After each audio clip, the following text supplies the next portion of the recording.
দর্শক আসসালামু আলাইকুম, কেমন আছেন সবাই? আশা করি যে যেখানে আছেন খুব ভালো আছেন। তো আজকে আপনাদের উদ্দেশ্যে, আমাদের উদ্দেশ্যে, সবার উদ্দেশ্যে একটা কথা বলতে চাই।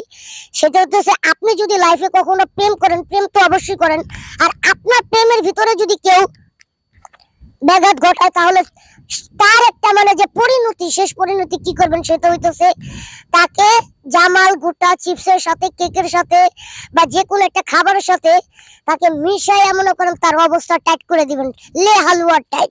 সেটা হইতেছে যেমন এই গল্পের ভিতরে একটা ভাই আমাকে জামাল গোটা খাওয়াই দিয়া তার প্রেমের যে একটা যে জিদ, সে প্রেমের ভিতরে ব্যাঘাত ঘটাই দিছি, সেই জিদটা সে পালন করছে জামাল গোটা খাইয়ে। এরকম একটা গল্প নিয়েই আমি আসতেছি খুব শীঘ্রই আপনাদের মাঝে। তো মামা, আমি খুবই ভালো আছি।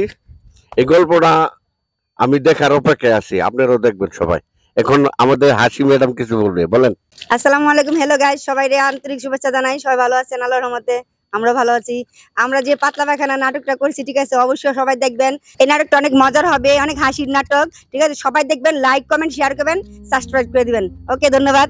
সাবস্ক্রাইব করবেন, ঠিক আছে। আর এই যে আমি যে চিপস খাইতেছি এটার মধ্যে মিশানো নাই, যেটা ছিল এটা খাইয়া সব বের করে ফেলাই দিছি। নতুন করে খাইতেছি আমরা, তাই না?